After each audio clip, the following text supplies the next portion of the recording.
The story begins with the narration explaining how God created humanity and witches. God bestowed powers to the witches with the purpose of helping and guiding humans who didn't possess magical abilities. The witches gladly agreed and promised to help humans in the name of friendship. However, in the present day things have taken a drastic turn. Humans have turned against witches and want them banished as the witches prepare to be publicly executed. One of the witches curses the humans for their betrayal and she hopes humanity perishes before she's hanged. Meanwhile, in the Redia Empire in the Salsavian region, in the middle of the desert, a young boy named Adonis complains about being tired after traveling for a long time. He's an apprentice to an ice witch named Chloe, who is rigorously studying a map to determine the next route they should take. Adonis takes a jibe at her and asks why she can't use magic to determine the location. Chloe dismisses him, reminding him her magic is not free. As she goes back to reading the map, Adonis takes out his smartphone which tells them their precise location. Much to Chloe's chagrin, she insists he refrain from using it or they'll be found, but Adonis explains that he made the smartphone himself so it can't be used to track them. Because it uses free summoning magic, it is quite cost-effective. Its latest technology can easily keep them safe from the army's radar. Adonis could have stopped here, but he decides to push Chloe's buttons by calling her methods lame, which doesn't go in his favor and he ends up with a double bump on his head as a result of the smack. Suddenly Adonis' face turns somber and he asks Chloe why they have to be on a run. Chloe understands his frustration and explains that she is a witch, and after the change in the people's attitude towards witches, living has become a struggle. She tries to cheer Adonis and they soon resume their journey. It is imperative for them to find a place that is tolerant towards witches so they can reclaim living in peace, which once was the norm. Seeing Adonis adamant about studying under her, she pulls his leg and asks if he is into older women, making Adonis embarrassed and mad at her. Chloe giggles and Adonis wonders how she can be happy in a horrific place like Redia, where the witches are subjected to atrocities. Adonis is hatred towards the region as such that he believes they should eradicate humans with magic. Just then something glistening at a distance catches their attention. A number of army men and high-speed vehicles approach them. It soon becomes clear they are there to eliminate Chloe, whom they regard as a fugitive, which Adonis takes a defensive stance, but Chloe stops him as he is inexperienced with using magic and steps forward. She activates her ice magic fully, which procures her a staff which she uses to subdue the army men. Adonis, however, is not at all happy, and after Chloe's done, he angrily asks why she wouldn't let him use magic. Chloe explains he is inexperienced, but Adonis produces a humongous sword to show that he is competent. Chloe lets it slide, but Adonis confronts her and asks if he's being a human is the reason she stops him from using magic, since she doesn't want Adonis to eliminate his kind. Adonis is brought to tears as he shares how frustrated he is because he is unable to protect Chloe. Moved by his words, Chloe embraces Adonis. Meanwhile, the news about the failure to eliminate the fugitive which reaches the 23rd Emperor of the Redia Empire, Gerda. He gets urged and orders the army to bring him Chloe. Unbeknownst to the duo, one of the machines that Chloe froze activates and after confirming their location creates a portal to teleport them to the capital palace. Chloe and Adonis start floating and before they're transported they clasp each other's hands. At the capital palace, Gerda addresses the citizens of the region and provokes his audience against the witches. Chloe is shocked that the witches were able to complete the physical transfer over such a long distance and within such a short period. Adonis comforts Chloe and reassures her, and we get to know her name is Chloe. We see a space station hovering in space confirming the extra-dimensional transfer of QS to the capital Central Plaza. The Central Capital Plaza comes into view with the Emperor addressing his subjects modestly. He continued by telling them how witches and magicians have protected them from everything, every natural disaster or physical occurrence that could bring them harm, and his gratitude for their service. His tone then becomes serious and he expresses how unjust it is that he and his subjects have to worship these witches, all because they possess magic which is alien to human knowledge. Then he reveals his grand fleet of airships and hot air balloons which protected the airways of the entire metropolis from any form of attack. They have huge automatic trains which traverse the entirety of the metropolis, and a tool of absolute power and wisdom, the smartphone. He is genuinely pleased with the revolution they have undergone by viewing technology into their everyday life, what he called the gear technology, and the fact that they do not need to rely on witches for their safety, protection, and development anymore. The Emperor then declares war on every witch and sorcerer to prove that they are the supreme leaders of the world and not the witches. The Emperor stepped off the podium as his partner was commending him for his well-spoken speech. The green flash appeared from the skies and struck the ground just below the podium where the Emperor was giving his speech. It was a wide circular area and we saw Adonis and Chloe hunched over right where the green flashed just a few moments before. The Emperor calls Chloe by name, apparently expecting her to make an arrival. While the Emperor looks thrilled, Chloe and Adonis don't look too pleased to be in his presence. Adonis beckons on Chloe to run while he buys her some time. He brings out a quill, but he's quickly overwhelmed by the Emperor's officers. He struggles to get out of their grip, but to no avail. At this point we find out Agnes is her apprentice and he is actually human while Chloe is a witch. Chloe rises to her feet and addresses the Emperor as the king of humans, threatening him to let go of her apprentice if she values the lives of his human audience. At this point we see some mana essence gathering up around here and a huge blue energy ball appears at the top of her staff just behind her. Chloe confesses that she has let the humans live so far just out of pity, but now she was about to destroy all that they love and care about. As she charges up her attack and launched it, suddenly the blue energy ball broke up and decomposed. Shocked and wide-eyed, Chloe looks on in disbelief. The Emperor addresses her, telling her how foolish she was to underestimate the power of technology they have acquired, and a magic photon nullifier comes into view. The audience are really pleased with the nullification of Chloe's magic, laughing and jeering at her. Adonis also tries out his magic as he is held down, but it was also nullified, so nothing happens. The Emperor walks up to Chloe, grabs her garment and rips it to pieces. He then lands a resounding slap which sends her tumbling to the ground, telling her witch who can't use magic as a mere woman. Then the audience took this opportunity to take some pictures of the infamous witch while making rude remarks at her. Adonis manages to break free from the grip of the Emperor's guards, but he is brought down by the guards again before he can reach her. The Emperor orders his guards to kill Adonis, and at this point Chloe bows her head to him. She pleads for her apprentice to be left out of her humiliation, claiming he is innocent since he is human. She claims she took him as a slave against his own will. She kept begging for his life to be spared while profusely shedding tears. Adonis tried his magic again, vowing to kill all humans present, but the Emperor, not paying him any mind, raised a gun to Chloe's head. She pushed her head to the muzzle, accepting her fate, Adonis now shedding tears as well, wondering why fate dealt them such a bad hand. Chloe addresses him and tells him thank you for everything. There's a flashback to when she picked him up as a small starving child on the streets. Chloe approached him, she offered to help him get up and he accepted. Suddenly he snaps out of his recollection at the sound of the lady being shot in her head by a man wearing a white suit. The Emperor turns back to leave and his soldiers go all out, shooting Chloe with their guns. Adonis, too much shocked to speak, gathered as a crowd watching and filming this. In a rage, he yells at them to stop. He begins to remember all the times they were together and how truly happy he was. He watches her fall onto the ground as cries his eyes out. The crowd cheers out to the man, and why does he stands in front of them feeling glorious. His guard walks toward Chloe and chops off her head using an axe. The Emperor picks up her head and raises it to the crowd as they cheer while Adonis cries profusely. 10 years later, in a prison camp in the Redia Empire, children are chained up. Two girls fight over food and the girl named Daroka tries talking them out by offering them a loaf of bread.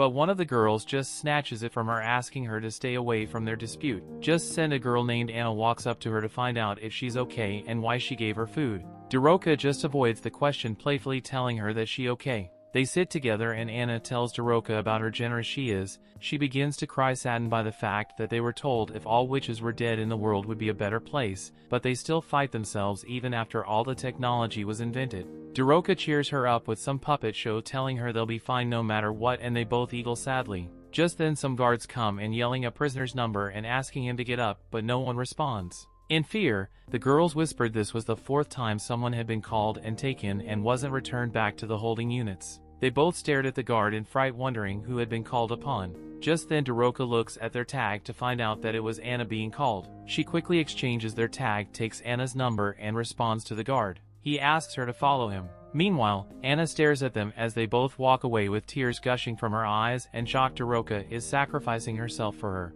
She fears the outcome, knowing fully well that Daroka will not be returning. Daroka is standing between two guards being interrogated by Chief Warden Palpol. He asked her to take off her clothes to confirm there was no infliction on her. He was about to give her to the Lord as a service girl. She shocked at his request, but looks around to see the bodies of other girls and sadly accepts her fate. The warden goes on ramping up how his place is run by the taxes of people, so he has to serve them well. He grabs Daroka, forcefully taking a photo of her with him while he's on his phone about sending the photo to HR. She bites his finger and grabs the phone from him. Palpol screams out loud, telling the guard to go after Daroka as she runs away from the room. While running, Daroka tries to unlock every cell, releasing everyone, but realizes that it requires voice recognition to carry out the task. She tries multiple times in frustration but is still unable to unlock the cells. She then begins to imitate the chief warden and to her surprise successfully unlocks the cells. She screams at the girls to run as the gates open. There's a commotion as the cells open and the prisoners begin running.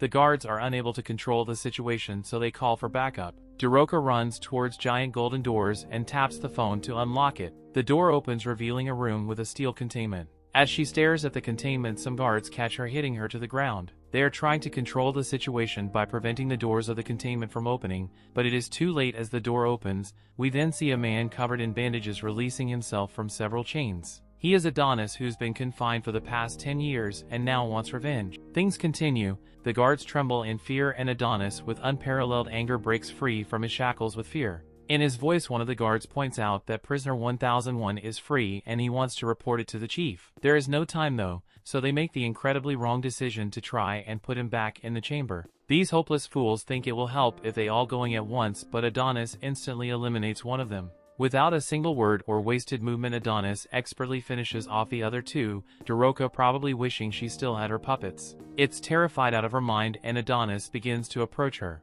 She begs Adonis not to do anything, but her measurable anger courses through him and it's as if words can't reach him. He fires a shot at her, but we see that he's somehow able to still be merciful, as he only shattered chains. An announcement is made to all the guards in the prison warning that all cell doors and corridor partitions have been opened. Elsewhere, Director Yamato, whose your lives could probably be seen from space, tells the blonde guy to handle the situation at the prison and gives them permission to arm himself with weapons greater than Class 5. This guy speaks far too casually for Vice Director Yuki's liking and is sent on his way. Yuki promises to kill that blonde boy eventually, but your model warns against it as he is a high-ranking executive just like her. Director Pancake, for your lobes, is confident in the guy's abilities but knows that the prison is quite dangerous. At the prison, the chaos continues and it is reported to the warden that even the confiscated item storage has been open. He can't believe that the Daroka managed to crack his phone's voice authentication system and is deeply frustrated by her choice to free the one person they couldn't afford to let escape. Elsewhere, we see Adonis atop a building.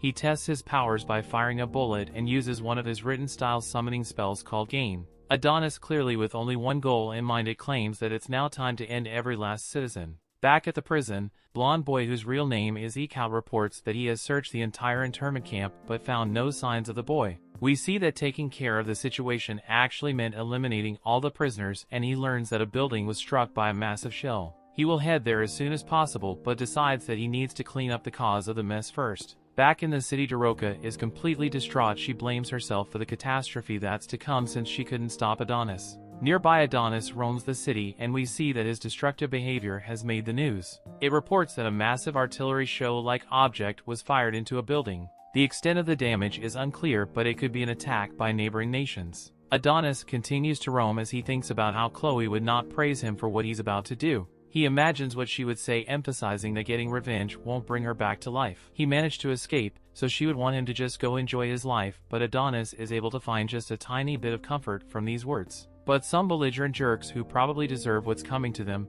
call them a creep when they see him talking to himself. Adonis acknowledges that 10 years have passed since Chol's death, but no matter how much time passes, he will never forget what happened. The look in her eyes, her voice, the words when she told him she loved him. He states that he loved her too. Just as he starts using his written-style summoning magic, there is shakes beneath the city, and this time Adonis has summoned the giant. Nearby, the police don't believe callers that are calling about a giant, but they quickly realize that something is wrong when a car comes crashing into their building. The driver is terrified of something huge, but the cops, doing what they do best, don't believe him either. And this brilliant detective that probably deserves a raise determined that the driver's just drugged out of his mind and they should just arrest him. Sherlock calls the narcotics division but quickly realizes his mistake when he actually sees the giant. The giant is doing immense damage to the city, leaving people in peril. Adonis that makes his way to the center of the city as he exclaims the Emperor Gerda better not try to run. By the Emperor, Yamato's informed that the giant robot, it's passing through the business district and heading their way. They're unable to stop it and all attempts to reach the Emperor have failed, but the Queen has informed them that he is not well. Director Yamato declares a state of emergency. He requests air-ground support from all available aircrafts in order that all armored foot soldiers be sent as well. Yamato marvels at the giant robot and is informed that the boy and his quill have gone missing from the prison, making it clear that the giant must be powered by magic. This makes things much simpler for the pair of earlobes with the body attached to them, as this means they only need to activate their magic photon suppression device, with the extermination of all which the device was put in underground storage, and it's uncertain if the 10-year-old device will work properly. Yamato leaves the issue of national importance in the hands of Yuki, and with that, the national state of emergency is declared. The giant continues its rampage, and we see that Adonis's rage spares no lives. Some tanks arrive hoping to end the catastrophe, but their attacks miss badly. For some unknown reason their shells won't fly straight. Adonis calls them scum as he makes a demand for their lives and has a giant punch a building with such sheer force that his beat destroys the tanks. Yuki can clearly tell from the massive destruction that Adonis' 10 years in confinement were spent meaningfully. It turned out to be a simulation in its mind without limits, scientific research conducted within the mind, the ultimate environment to determine the most precise way to slaughter a nation. As Adonis continues his rampage, Yuki explains that the only way for a non-witch to use magic is through written-style summoning magic. It is the practice of understanding and systematizing the mechanisms of magic and converting them into mathematical expressions using a special quill. However, mastering it wouldn't have been easy without such an excellent teacher. Right now for Adonis there's no difference between those who were present 10 years ago and those who weren't. Adonis is relentless in his attack. He states that if killing Chloe was humanity's great purpose, then everyone who lives in the country and reaps the benefits is just as guilty. Adonis then demonstrates his incredible power to summon anything at will and summons some giant Gatling guns called the Bullet Belt. Our revenge-seeking protagonist is determined to make things right as he wants to exchange an eye for an eye. He does just as the humans did to his teacher and sprays bullets down on a large crowd. The young man that we saw 10 years ago has clearly been driven to the absolute edge with tear-filled eyes and without any semblance of sanity left. He looks to the sky, finding a bone-chilling beauty and the aftermath of his rampage. However, something isn't quite right. Clearly disappointed and still distraught, Adonis wishes he could feel better about things. Nearby we said that Ikaut is watching, and he is told that the spellcaster is in the palm of the giant's hand. All forces are told that their target is long-term prisoner the witch's apprentice Adonis. The assault on the giant starts with a group of fighter jets. They bombard the giant with several missiles, forcing Adonis off of it. With reckless abandon, missiles continue to rain down, putting civilians at great risk. A building is about to turn a very recently orphaned child into a pancake, but Doroka appears out of nowhere to save him. She leaves the kid with a stranger and explains that she is on her way to stop Adonis. On top of a nearby building, Adonis determines that he's out of shape and soldiers begins to descend on him. Back at the Imperial Castle, we see that Emperor Gerda managed to maintain his impeccable mustache. He was not able to maintain his health. He is severely ill, so the queen tells him not to worry about anything and their empire will be just fine. She tells him to rest and assures that he did a great job as emperor in making sure the empire would be strong. The Emperor of Simpering credits the queen for staying by his side and giving him the strength to do what he does. However, he coughs with enough intensity that it could probably dislodge all his internal organs, and we learn that he has an incurable disease. This absolute alpha male with the mountain of testosterone tells him that he needs no doctor since he is totally fine. Even though he's casually holding a palm full of his own blood, Gerda begins to wonder if his illness is accursed from God himself. It doesn't matter though, he refuses to repent. They built a hyper-scientific civilization and burned their neighbors, the witches, for the sake of progress. The world and humanity could never advance as long as witches were around. As he gives his little self-assuring speech, we see that Adonis doesn't need any words and continues reducing the population. Gerda continues to explain that humanity must carve its own path alone. The new age has no need for magic, and if anything, magic would only get in its way. There is one thing he is certain of, and that is that he did the right thing. It begins to rain, and Gerda shows that his mustache isn't only smoothing about him, as he tells his queen that she is a flower that blossomed on the path of carnage. Elsewhere, Yamato shocked to hear with his ears that their elite unit has been wiped out. However, what's even more startling is that a civilian is now approaching the target. We then watch as Adonis chokes out a soldier, and the soldier, seemingly with a death wish, tells Adonis that they should have ended his life 10 years ago along with that witch.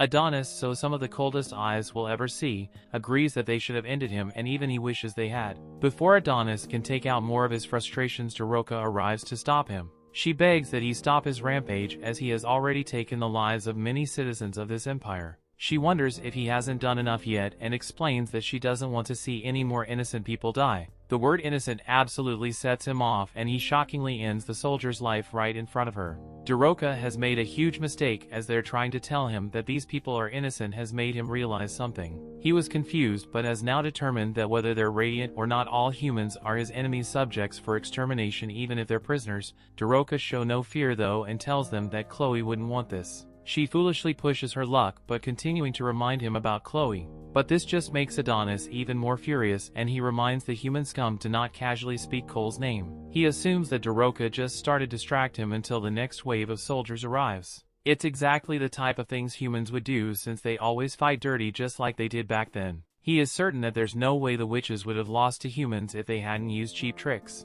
He tells Daroka to stay out of it since she knows nothing. However, Daroka knows far more than he thought. She states that his name is Adonis. It was the name the world's greatest witch gave to her beloved student. She then shocks him to his core as she states that this is common knowledge for witches like herself. Adonis is in absolute disbelief. For just a moment she begins to introduce herself, but Adonis becomes enraged again. He is certain that she's just messing with his head, and he points out that all witches are dead. He tells the human scum to never speak of witches again, but she explains that they managed to survive the witch hunts. With the whirlwind of emotions, Adonis asks with frustration that if they survived, why they didn't come to save Chloe. Why did they let their fellow witch die? She apologizes over and over again and explains that they were all desperate to escape. Adonis doesn't want to hear any apologies, though it reminds her that it's too late, Chloe's already gone. Daroka then leaves him in disbelief as she states that Chloe will come back. They will bring her back to life. Adonis only takes this as an insult though and prepares to end her life for her absurd lies.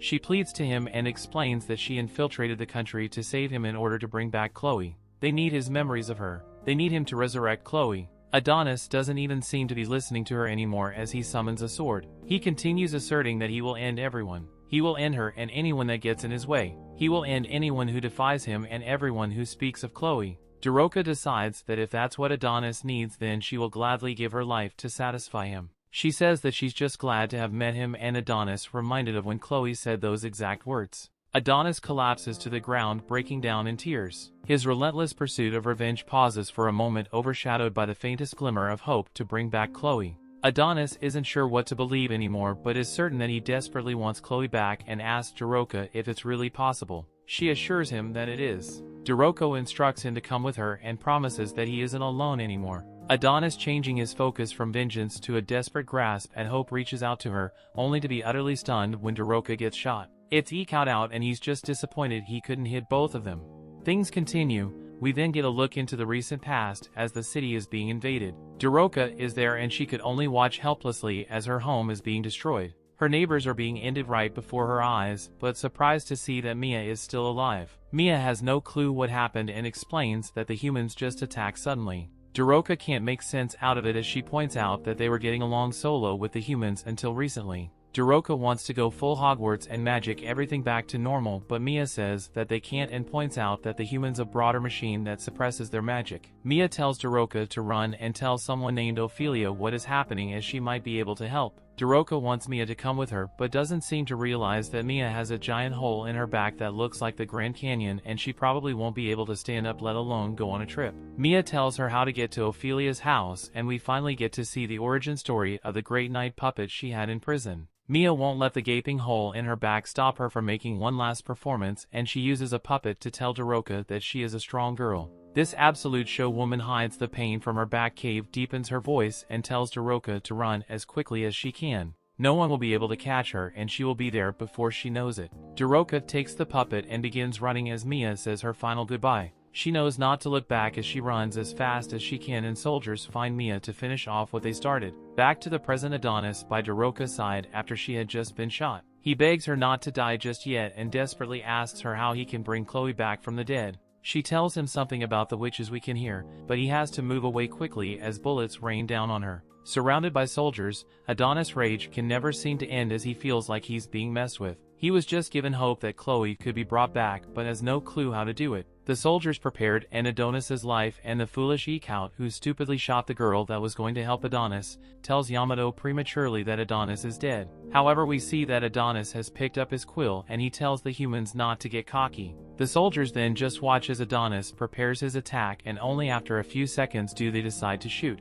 These guys fire every bullet they have, but it's no use as they just bounce right off of Adonis's magic barrier. Yamato can hear the fight from a mile away and doesn't like what's happening. Once Adonis is done demonstrating his power, he turns the bullets against the soldiers and ends them. Adonis doesn't even break a sweat as he ends the entire group, only leaving one bald-headed dude. I guess Ecout didn't just watch what happened as he decides that it would be smart to shoot at Adonis. Other than making a big scene, the bullet does nothing and eke out a shock to see that Adonis easily stopped it. Adonis uses his written style summoning magic on the already pretty big bullet. It makes it way bigger. Only now does eke out realize that it was a bad idea, but it's too late as Adonis demands that he died and he sends the giant bullet back. Shooting Daroka in front of Adonis was bad enough, but shooting in Adonis proved to be worse. As eke out now to spare legs, Adonis calls all the humans powerless insects and mocks them for thinking that they had any chance of beating him. Adonis speaks to the poor soul he left alive as he wonders if the humans really thought that he would let them live in peace after killing Chloe. Everyone watches from earlobe headquarters as Adonis states that he will wipe every last one of the humans off the face of the planet. He vows to make them feel Chloe's despair. Yamato completely powerless at this point and just hopes that Yuki can carry out her mission in time. We then watch as Yuki is in awe of the crown jewel of science that once defeated the witches. Once activated, they will be able to suppress Adonis's magic. We then learn that Yamato is actually her big brother. Luckily for her, those cartoonish earlobes don't seem to run in the family, but she does hope to activating the machine will make her useful to her brother. Yuki rushes for men to get things started, but they are stopped by one of the 4 national bureaus of the Redia Empire, the National Science Agency. Director Theta states that she knew the Habitat Security Bureau would show up and acknowledges how much Yuki has grown. Yuki is shocked to see Theta there, and we see that when Yuki lacks an earlobe she makes up for with giant eyebrows. Theta won't allow them to activate the device and Yuki demands an explanation. Back at headquarters, Yamato lifts his phone all the way around his giant earlobe to receive a call from Yuki, but it's shocked to hear that it's actually Theta. Yamato tells her that he has no time to speak as they are in a race against time, but he listens as what she has to say is of vital importance. She explains that the magic photon thingamajig cannot be activated. Science is the work of humanity that sheds light on the world. They have learned a lot, but there are still things that they don't understand. One of those things are the particles emitted by the device. She reminds him of the illness developed by soldiers who participated in the witch hunts 10 years ago called human cellular dysfunction disease. They can't say for certain, but they believe these particles affected the human body and this device kills cells. Yamato has never heard this before, but Theta explains that that's because they hid it. Unfortunately for the stupid humans, there are no more witches left to restore the natural environment. The atmosphere that would have cleansed these harmful rays is gone and nature has fallen out of grace. As things are now, if a human body were exposed to a massive amount of particles it would be destroyed. Yamato is more shocked than ever as he now realizes that it might have been the cause of Emperor Gerda's illness. A quick look back at the fight shows that Adonis is laughing maniacally as he easily stops more bullets from more soldiers, and the same thing happens to them. They are quickly losing the battle and Yamato realizes this. Theta tells Yuki to return to the capital, but she takes off running for the device instead. She thinks about how they can't afford to worry about illnesses when the threat of magic is right before them and remembers how her big brother left his task in her hands. Theta tells everyone to evacuate and begs Yuki not to activate the device as even a little exposure could have major consequences. Yuki isn't listening at all as she states that her mission is of national importance and the desperate girl activates the device. In the city, Adonis continues to laugh like a maniac but is shocked when his magic is stopped. Everyone at headquarters sees that Adonis has dropped his quill and Yamato desperately asks how Yuki is. Theta tells them that it was nothing, but we see that she and Yuki are severely injured. While Theta turns off the device, Yamato desperately wants to know what happened, but Theta reminds him to focus on the task in front of him. She questions if Adonis is really someone that they can't be without suppressing magic and asks him if they should really be having this much trouble against him. He recalls that his duty is to quickly exterminate those who harm the Empire, and she declares with great pride that they are Redia, the indestructible Empire. Yamato was inspired and commands all the units to charge. Adonis takes off in an attempt to get his quill, but it's too late as the soldiers are already prepared to fire. One very angry Karen gets in the line of fire. Fury said Adonis for harming their nation. A building collapses between them and the other soldiers, but this one Karen couldn't care less and pulls out her thermal blade. Adonis wonders if he's finally going to die and is glad that he will be able to reunite with Chloe. The soldier doesn't hold back at all and takes his head off with one strike. The other soldiers can hardly see anything, but the girl eventually emerges from the smoke with Adonis's head. She states that she ended the witch's apprentice. Everyone celebrates and she is hailed as a hero. Everyone at headquarters celebrates as well and Yamato sighs in relief. Yamato commands his troops but reminds them not to celebrate just yet. They still need to collect his body and confirm the damage done to each area of the city. Yamato is informed that the soldier that ended Adonis is a new recruit of the armored foot soldiers. His assistant wants to look into her further, but Yamato tells them to not bother as it's far more important to see how Director Theta and Vice Director Yuki are doing. The proudly Yamato determines that Theta was right, their nation is strong. However, we see that Theta wasn't strong enough as shredded up body is being taken away, and so is Yuki. We then watched as Emperor Gerda gives another one of his classic and legendary speeches with tubes seemingly coming out of every part of his body to keep him from flatlining mid-sentence. He announces that magic somehow survived and the abominable witches still remained in this world. The boy they took from the witches' hands 10 years ago has been unleashed upon the world, and it's the worst possible outcome. It's the long-term prisoner and witch's apprentice Adonis. Despite being human like them, Adonis is a remnant of the terrible old world enthralled by magic. Gerda showing what it would look like if life support needed life support explains that even after 10 years, they have failed to determine how Adonis was able to use magic as a human. Gerda reveals that he's enraged at himself for allowing Adonis to live, but he assures his people by reminding them that the Redia Empire is the pinnacle of the world. The power of science they've acquired and their iron-willed troops will yield to no evil. Gerda, who looks like a USB charging station at this point,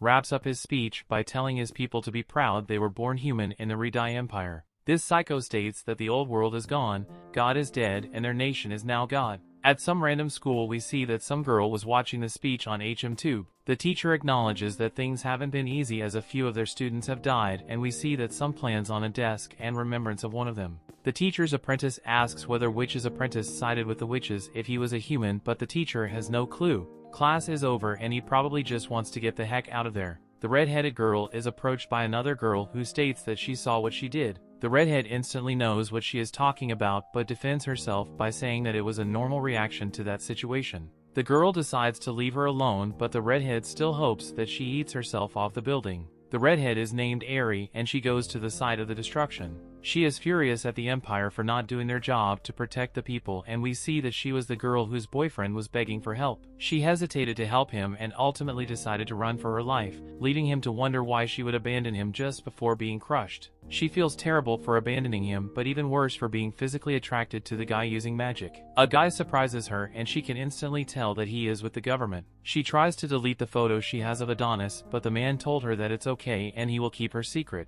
He points out that the witch's apprentice is the heinous criminal who caused the disaster, but he wouldn't snitch on her. Eri apologizes and takes her leave. We quickly find out that this guy's name is Osgorgeous and he is a two-faced jerk. He makes a call to give the girl's exact location. He explains that she seems to have been influenced by the terrorist and ordered that she be seized. He wants the National Security Bureau to decide what will happen to her, but he is certain that she will either be executed or imprisoned for treason. He exclaims that inspecting the disaster area is pretty exhausting, but is told that the final check is complete. Oz decides to return to base and tells the girl over the phone named Charmy to give him a hug and a kiss when he gets back. Charmy is obviously annoyed and requests that Chief Oz address her transfer request so she can get the heck out of there. She has had enough of working overtime every day and the boss who abuses their power and harasses her. Moving on from that though, she reveals that some unbelievable analysis just came in and asks Oz to return right away. As we see that Adonis is there, she shockingly reveals that the body they captured is a fake, and we see that Adonis wakes up somewhere else.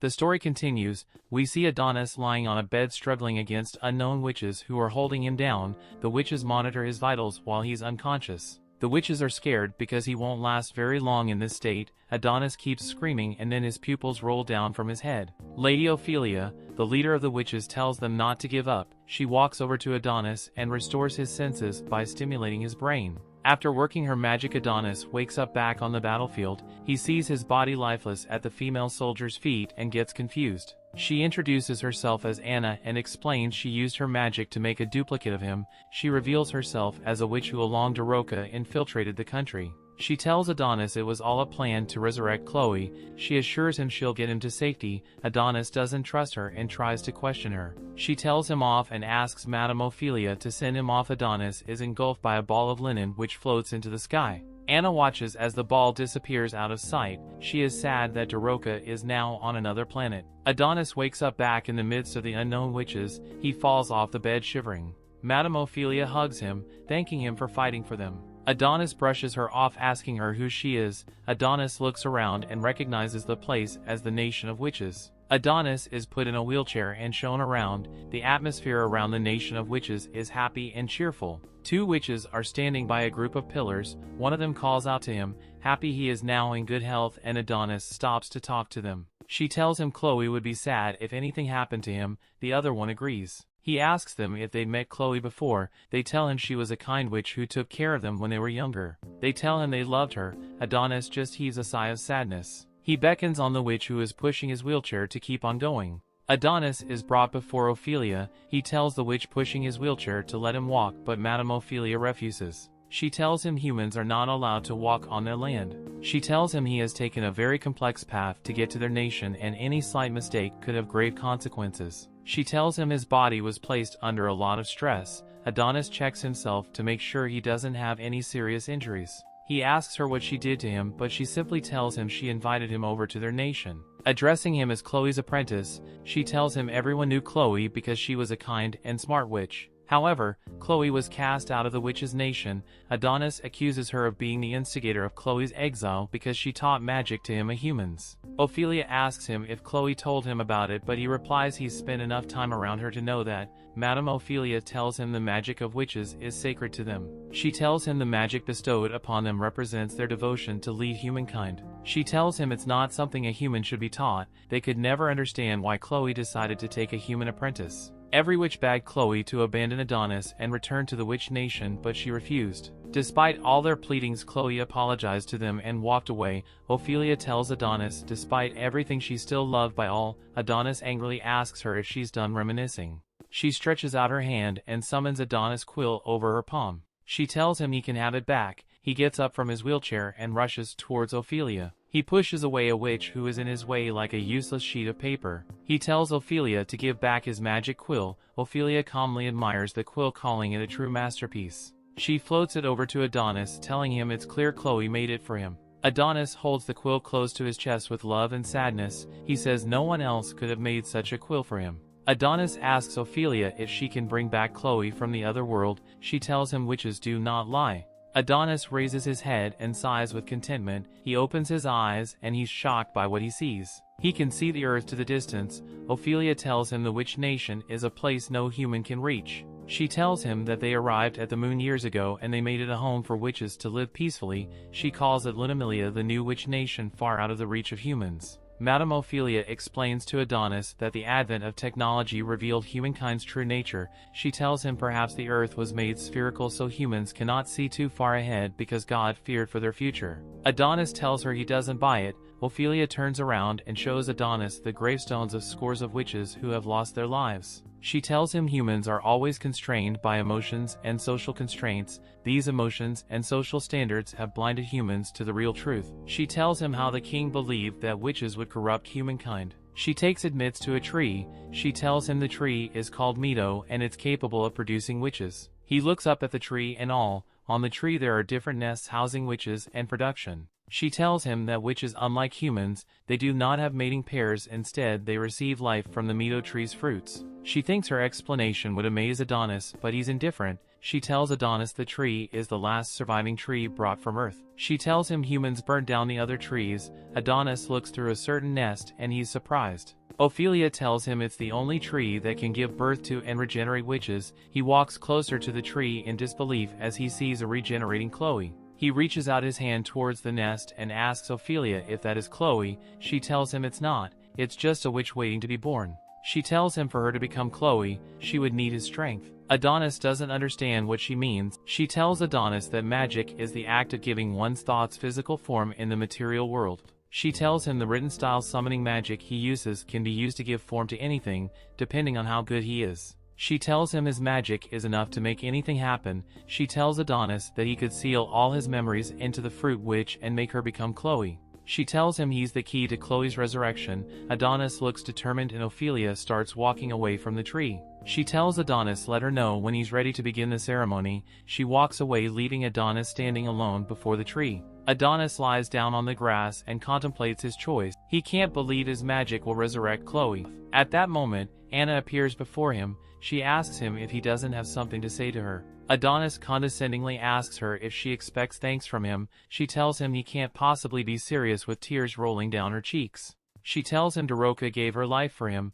Adonis tells her it's not his problem since she was the one who planned out his escape. Anna is angered by his remark, but he walks away. Anna calls him back telling him she's not done talking. She tells him humans are so selfish. She tells him he must feel lucky to be able to revive Chloe as much as he wants with the help of the tree. She wonders why they risk their lives for someone like him. This makes Adonis stop. He turns back and angrily tells her they saved him so he could bring Chloe back so that they could use her. She asks him what he means, but he tells her not to play dumb. He recalls Daroka's last words while she was in his arms. She told him that the witch nation was planning to use Chloe. Adonis tells Anna that the witches could live in an environment that's hostile to humans. He tells her they didn't need to build the dome, but they built it to keep humans in.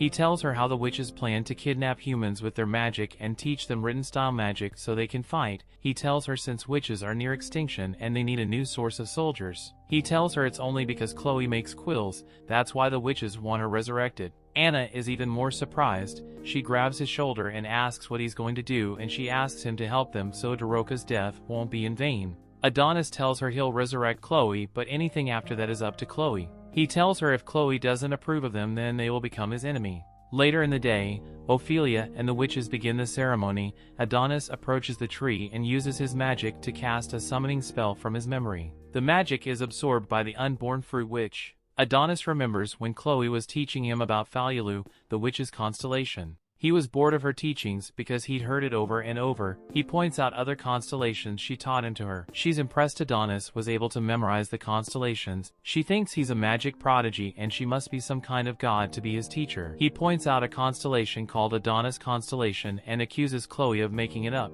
Chloe can't seem to remember it and they both begin to argue and Adonis snaps out of his memory. He cherished the time he spent with Chloe, feeling like it was all a dream compared to his present reality. He remembers when Chloe always left her clothes around the house. Chloe is washing herself and asks him to leave the clothes on the floor. Adonis tells her he'll put them away. Adonis looks through the curtain to see Chloe with different bruises on her body. Chloe tells him not to spy. He tells her he is worried because of how long she's been there. He tells her he'll go and stay and watch. He urges Chloe to take her bath quickly before their pursuers catch up to them. Chloe thanks him for staying with her as tears fall down her cheeks. She tells him she can't live alone. Adonis is moved by her statement. Back to the present, Adonis admits he can't live alone as well. The witch fruit keeps absorbing his magic. Adonis professes his love for her and Chloe's voice thanks him. The fruit glows bright, lighting up the fields. All the witches stare at the fruit hopeful. The fruit finally opens up and starts revealing its new form, but instead of Chloe,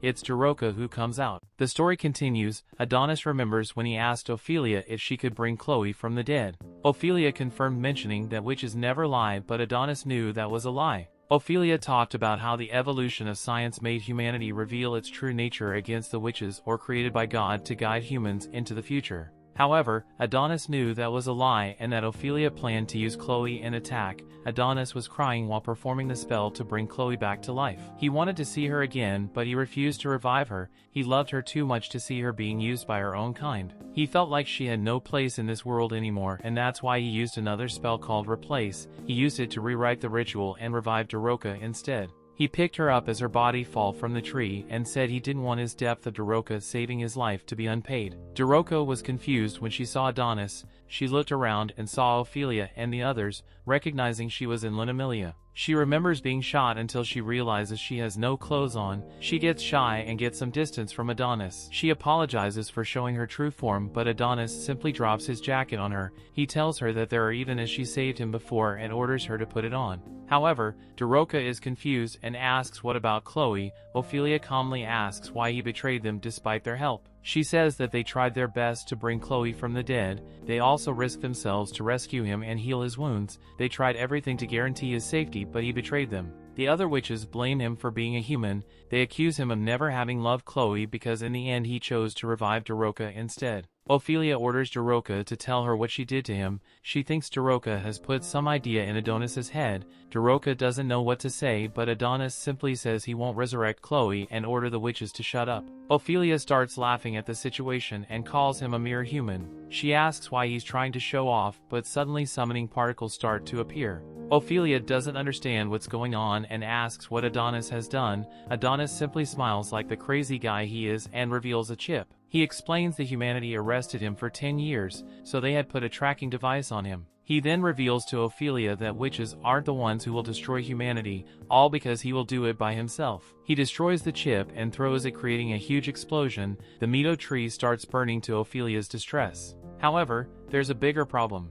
Yamato managed to reach the moon. He never thought that he would be able to find the last Mito tree there. More human soldiers get summoned to the moon and Yamato starts threatening everyone. Adonis laughs, mentioning he's the one who invited them there and promising this will become their new graveyard. The witches start using their water magic to make it rain and extinguish the fire. However, the rain stops because they start losing their heads. Literally, the witches cannot believe what's going on and Ophelia orders them to enter the formation. The girls quickly use their Sailor Moon transformation to get into their battle attackers. The battle begins with Adonis and Yamato. Yamato quickly attacks with his sword, injuring Adonis. The witches and soldiers also start their confrontation at the same time, but the attention goes to Adonis, who uses magic to steal Yamato's gun and shoots him. Yamato feels ashamed of his mistake and employs his defensive gear. However, Adonis is simply walking and shooting him. Adonis pins him to the ground with several shots, asking why Yamato doesn't get up. However, Daroka holds onto his jacket. Adonis tries to ask what she wants, but she doesn't reply. Meanwhile, the witches use their magic to attack the soldiers. One makes crystals grow and the soldiers' bodies, stopping them from breathing. There's the nerd one, who turns the soldiers into hosts of centipedes, the Medusa girl who has a snake bigger than yours, the one who watches Guardians of the Galaxy and attacks with tree roots, and you also have the game addict who turns a bow into a machine gun. Ophelia also decides to show off her magic, revealing that she uses gravity. The soldiers levitate in the air and create a huge ball as she raises her hand. They try to shoot her, but the path of the bullet is bent in the end. After accumulating enough soldiers, she crushes them all together. She starts celebrating, mentioning how weak humans are. However, human reinforcements arrive. The first switch to drop is the centipede girl. The witches cannot believe their luck, especially Ophelia, who has realized that humans outnumber them. Meanwhile, on Earth, everyone is watching the live stream of what's happening on the moon. They cannot believe there are so many witches still alive because they thought they wiped them all 10 years ago. They believe that witches used their science to flee from Earth and ask Theta for an explanation. She only has a few months because she was exposed to the magic canceling device. She complies with orders and confirms they are right. She shows images of the -89 model and explains it was a physical transfer prototype they've dumped into space 10 years ago. However, the remaining witches that were alive captured, they used it to create a hidden structure on the moon and used magic to camouflage their astronomical wave from the humans. Theta once again confirms, but one of the guys gets mad. He claims that the Science Institute received a huge annual budget and used to be considered their pride. Yet, they still allowed this to happen. He threatens that this failure will cost them more than her life because everyone thinks that witches were exterminated 10 years ago. However, there's this sunglasses weirdo named Shirasaki who claims this doesn't matter. People think witches are all gone, so they simply need to exterminate every witch on the moon. Meanwhile, Yamato is having a flashback after becoming a bullet bag. His sister is in critical condition after activating the anti-magic device. He explains that Yuki decided to follow in his footsteps and enter national security. She always did her best to stay by his side, and they climbed the ranks together. He knows that job never suited her personality, but she did it anyway. That's why he thinks she's amazing, but there's a problem. This dummy Yamato decided to order his sister to activate the anti-magic device deal with Adonis, and now she's suffering from his dumb decisions, but he blames, you guessed it, Adonis. He wakes up to reality and increases his suit output to 500%. Adonis is already tired of this guy and tries to shoot him. However, the suit's physical enhancement allows him auto to move faster than before. He manages to land a punch on Adonis and promises to kill him for siding with the witches. Daroka tries to check on Adonis, but he tells her to wake up and pay attention to what Yamato is doing. Yamato powers up his suit, hoping to finish this battle and return to his normal life with Yuki. He calls Adonis a heretic while promising himself that he will retire and live in a quiet place with his sister. He then uses his anti-witch skill, unleashing a huge attack that slices most of the witches in the area in half. Even Ophelia is turned into ground meat. However, Adonis manages to avoid it using his matrix moves, with even our cutie Daroka was sliced in half. Luckily, her friend Anna managed to cast her magic to create Dorothy's clone and canceled her death. Daroka is happy to see her friend also managed to survive, but Anna simply loses her head, telling her that she loves her. Literally, Daroka cannot believe her eyes and screams. Meanwhile, humanity's headquarters tries to contact the attack force because they lost all the video stream. We see Daroka crying because she cannot believe she just lost her best friend. She tears down begging for this stupid war to stop. She doesn't understand why humans and witches are trying to fight each other. Meanwhile, Adonis is still standing and promising to delete Yamato. Yamato cannot count because he contacts the headquarters and says every witch is gone and claims that Adonis is the only one left. Adonis quickly uses his spell to get some armor in his arms and tries to punch Yamato. The sword dude blocks and tries to counter, but Adonis jumps to avoid the attack. He then uses magic to prepare his punch while descending, which is blocked by Yamato again. However, the sword breaks and Adonis manages to piercing a model's chest. Adonis tries to follow up with another attack, but Yamato blocks it. He tries to regenerate his suit and sword, but Adonis dodges it. We find out there are actually several witches still alive who are watching the two fight. Ophelia says they should never give up, but the witches have lost all their faith. The Meadow trees burn, which means that witches will never be born again. Medusa Girl tries to motivate everyone to get up and help Adonis, but more human soldiers are summoned and start wiping every single one. Meanwhile, Yamato uses a skill to block Adonis' flying punch. He then manages to pierce out in his chest and thinks that he won. However, Adonis has been preparing for this moment. He activates his Kali Bum spell, which summons a huge sword that slices Yamato's arm off. The last few remaining witches are begging for mercy, but the soldiers refuse to. Yamato then uses his suit's abilities to stop the bleeding, and Adonis notices his eyes. He knows both of them seek revenge. Yamato calls Adonis too dangerous and steps forward to end him. However, Adonis simply says no. Minutes later, at the National Science Agency headquarters, everyone is panicking because they don't have a video stream of what's happening. They wonder if everyone was wiped out by the witches, but some refuse to accept it, mentioning Yamato is leading the mission. They suddenly start receiving some signal and make the video connection. They see Yamato holding his face. He tells everyone that every witch on the moon's surface has been wiped out and they won the battle. Humanity starts celebrating their win. However, if you notice, Yamato's eyes this time are colored red. The story continues. We return minutes after the fact to not long before Yamato is going to strike down Adonis. Adonis has no fear, but Daroka yells for all that to stop. Yamato is in disbelief as he can't move his own body, and Adonis is impressed as it's clear that Daroka has a wide range of spells. She has just cast a love spell and it affects all the soldiers as well. She introduces herself and Yamato gives his name, but it was completely against his own will. His mouth opened on its own, so he realizes that this spell he is under is incredibly dangerous. The other witches watch and begin to think that Daroka might be able to turn things around with her special magic. Yamato demands that she remove her spell, but she refuses. Our revenge-seeking protagonist is thirsty for blood and tells Daroka to end Yamato's life by tearing out his throat. Yamato's rage turns to shock when Daroka simply extends him her hand and pleads for all the fighting to stop. She wants him to shake her hand and promise that he won't attack Adonis or the other witches. If he just makes this promise, then she will free everyone from the spell. Our jaded protagonist becomes furious, though, as he reminds her that they killed Anna. His revenge-filled brain can't comprehend what she's doing, and he calls her crazy for even thinking of letting the humans leave alive. The other witches agree as he points out all the lives they have taken, and he warns her that the humans will likely take her life if she doesn't end them first. Yamato proves to be a psycho as well, as he says that Adonis is right and somehow manages to attack Daroka. He tells her to know her place and explains that the humans will use their science to exterminate them all. He rains punches down on her while telling her how naive she was to think that they could have peace between them. To the humans, witches are cursed that bring terror and chaos, and their mere existence is destroying the world. Yamato is releasing all his anger as he points out how much harm the witch's apprentice has done to humanity. He has taken countless innocent lives, and he wouldn't have existed if not for the horrible witches.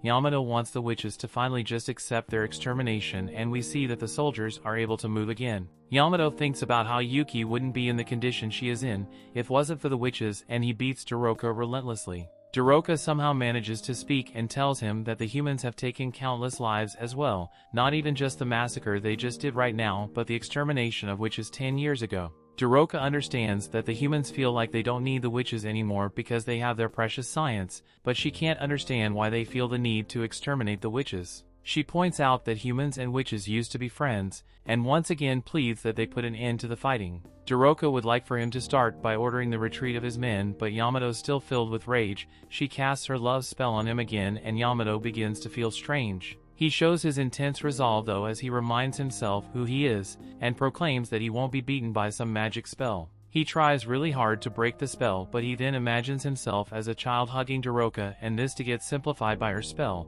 With loving eyes you might tell Daroka that he will obey her, but he just ends up with a blade through his skull. Of course, it was a rage-filled protagonist, and he explains that revenge is all he has. Daroka can't believe what she just saw and is furious with Adonis. He is completely single-minded though, as he realizes how strong Daroka's love spell is, and he tells her that they will use her magic to destroy humanity.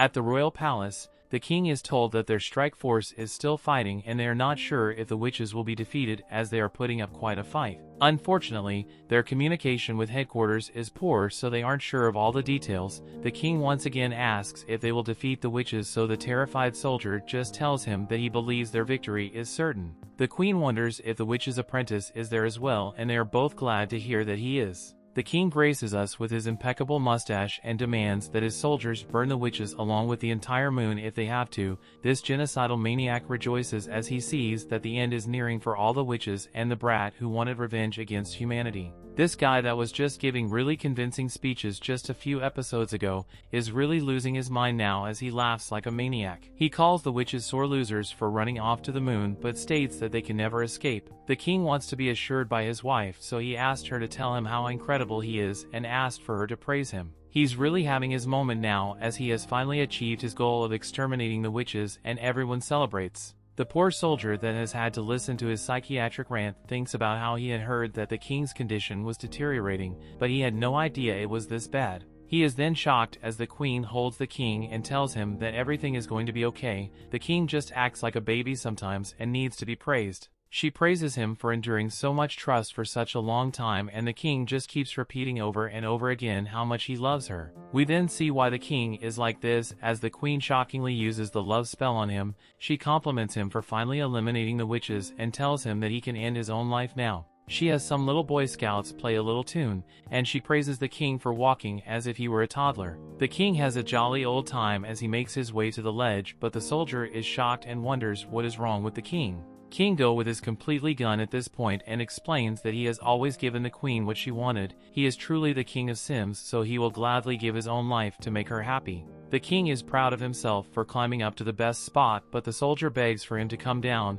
Emperor Goeth refuses to be stopped, and this stuff all his accomplishments as a great leader. He made several scientific advancements and made the Redia Empire the strongest nation in the world. He eradicated the witches, and he did all these things for his beloved queen. Goeth is completely under the simplification spell, as he states that he wishes he could serve his queen forever. Of course, the queen loves to hear this, but she clearly doesn't care a single bit about him and simply tells him to hurry up and jump. Emperor Goeth graces us with his immaculate mustache one last time and eagerly jumps off the building. The queen removes the spell, and we see that there is no coming back for the king. The soldier who witnessed it all calls for backup, since there is clearly a witch in the castle, but the queen says that the king just slipped and fell. She uses her simplification magic on this poor guy, so he corrects himself and reports that the king accidentally fell to his death. Shirosaji, the guy from that meeting with Professor X, has apparently been there the entire time, and the queen tells him to speak as he clearly has something on his mind. She wonders if she shouldn't have ended the king's life, but Shirosaji couldn't care less,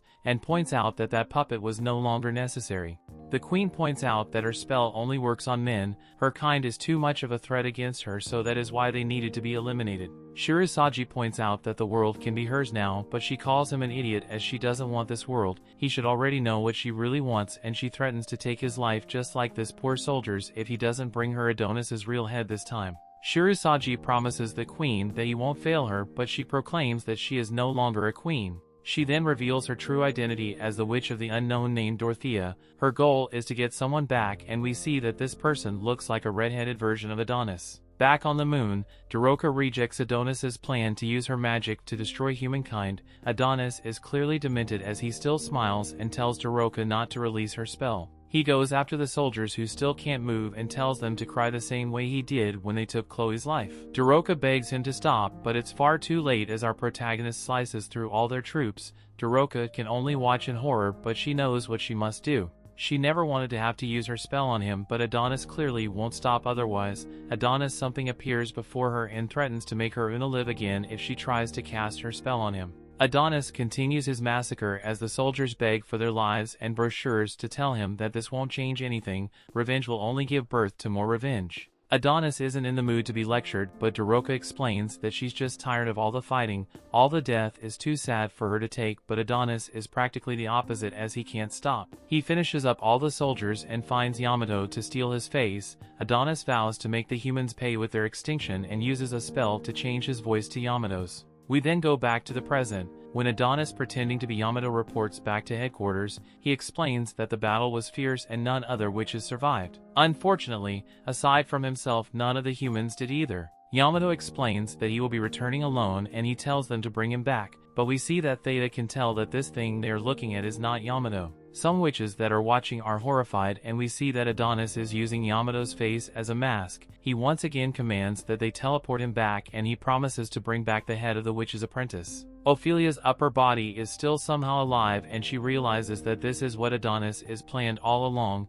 Adonis tries to take Daroka with him since her spell will be very useful, but she refuses. Daroka must have a death wish as she slaps Adonis and points out how ashamed Chloe would be if she saw what he was doing. Luckily for her, Adonis doesn't go all crazy on her as the transportation has been initiated. Ophelia's heart is still just pumping away, so she bids farewell to Adonis, the infinitely evil child of the wicked humans. She hopes that God will judge him for his crimes and she apologizes to her fellow witches for failing to reclaim their dignity. Ophelia finally bids farewell to this world, enter the kingdoms of ruin. Adonis and Daroka are being teleported and Adonis does something entirely unexpected. He says he is sorry for some reason. Back at headquarters, they prepare for Yamato's return. However, Theta already knows that it's Adonis that will be coming back and they are ready. She vows to avenge Yamato's death as the teleportation countdown reaches 0 and she commands all the soldiers to open fire. Things continue. The gunfire stops soon after as nothing was teleported and it is announced that transfer coordinates were somehow changed. His signal is lost and Theta collapses as her body is falling apart. She realizes that he escaped and tells the witch's apprentice that he has won this round. Somewhere out in the desert, we find the Daroka and Adonis. Adonis tells her to look at a constellation that confirmed they are back on the planet's surface. Our MC is covered in blood but has a huge goal. He declares that the two of them will begin their conquest of the Redia Empire by doing whatever they have to, and they will start small. We then get a glimpse of what happened just before the teleportation. Daroka was begging Adonis to help the witches that were still alive on the moon, but Adonis was too busy using his voice-changing magic to change the teleportation coordinates automatically. Our vengeful protagonist decides that they will attack cities and villages on their way to Redia. They will also gather information and supplies to prepare themselves. Adonis is thinking way ahead and is ready to move, but Daroka isn't having any of it. She wants to go back to the other witches, but Adonis calls her stupid for thinking that any of the witches on the moon survived. She refuses to believe that they all died and tells them to send her back. He calls her a spoiled child, but Daroka gets released and happy with him, and wonders if he's talking about himself. She thinks that he is clearly more childish, since all he cares about is revenge. Adonis then uses his memory magic. He shows Daroka how she pleaded for Yamato to take her hand or promising that he wouldn't hurt him anymore. She can't bear to watch her failure and Adonis now realizes why Daroka didn't fit in with the other witches. The other witches hated the humans, and only a psychopath like her would want to reconcile with them. Daroka reveals that she always wanted to meet with Adonis one day, because she wanted to know what kind of person Chloe chose as her apprentice. Adonis was a man living between two worlds, so she had hoped that he could become a bridge between humans and witches. He was her only hope, but she couldn't be more wrong. It's clear to Adonis now that she knows nothing about him, and she wonders how far he will go. Humankind will never forgive him, the same way he will never forgive them,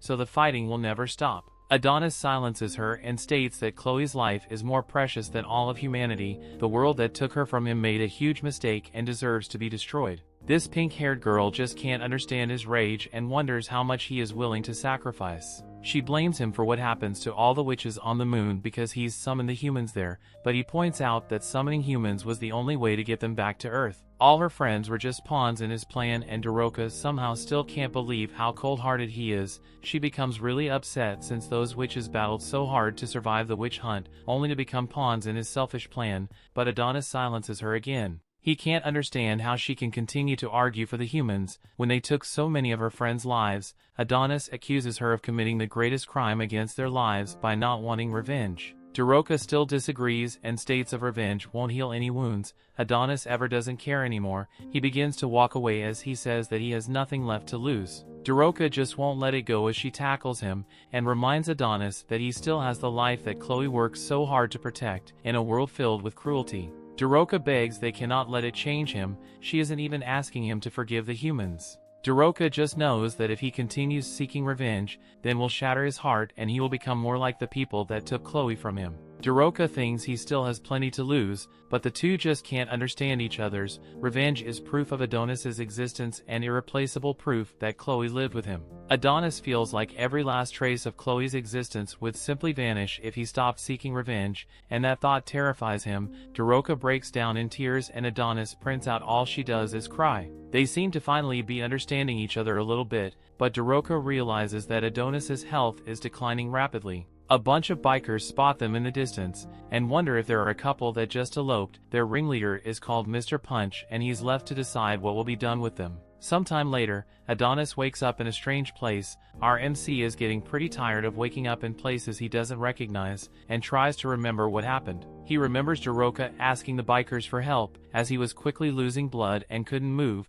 Mr. Punch arrives to welcome him, and wonders if the cold looking on Adonis's eyes means that he has taken someone's life. This guy doesn't have the slightest clue and simply offers Adonis a drink. Adonis has no interest in drinking sewer water, but Punch explains that it's actually a man's greatest invention. Adonis just wants to know where Daroka is, and Punch explains as she was watching over Adonis until a second ago when some of the youngsters took her away. Adonis isn't playing any game, so he asks him again where she is, so Punch takes him outside. Punch welcomes him to the wastelands, a place filled with people from developing countries, refugees and slaves who escaped from Redia. Everyone left behind by science simply ends up there and becomes a vagrant. Just then Adonis hears Daroka's voice begging for someone to stop. She is surrounded by men, so Adonis wonders what they are doing to her. Punch explains that they don't get many women in their wastelands and grossly says that Adonis' girlfriend is really good at screaming.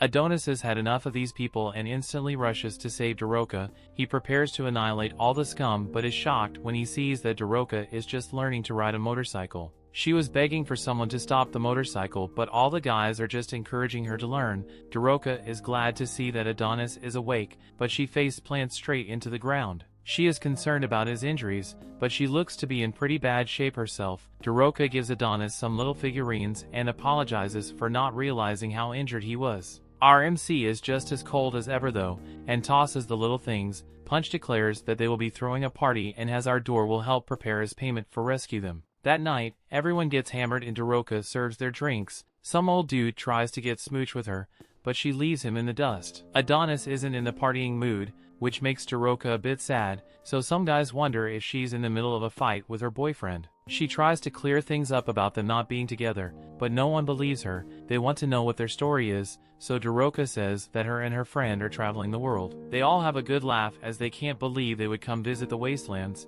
but they all think that she's a really nice girl. Just send the guy, shockingly begin collapsing. Daroka has no clue what is happening, but Adonis called them all idiots for not being more careful with what they put in their mouth. Daroka fears the worst as she questions if Adonis poisoned them, but he hasn't. He simply used his magic to change their alcohol's formula into a tranquilizer. Daroka is just glad that everyone is still alive, but Adonis says that won't be for long as he finds a gun. Daroka begs him to stop and points out that they have all been so kind to them. They rescued them from the desert, and even gave them medical aid. Adonis couldn't care less, but Daroka points out that if it wasn't for them, his life would have ended in the desert. Adonis explains that he isn't going to end their lives, but only because vagrants like them are not worth killing. Adonis then shocks her when he reveals that he no longer needs her. She wants an explanation, so he says that unlike her, he can't laugh after losing someone important to him. He can't even imagine relaxing and joking around. Adonis has determined that they are fundamentally incompatible. Daroka explains her behavior by pointing out that bad things will happen if humans find out who they really are.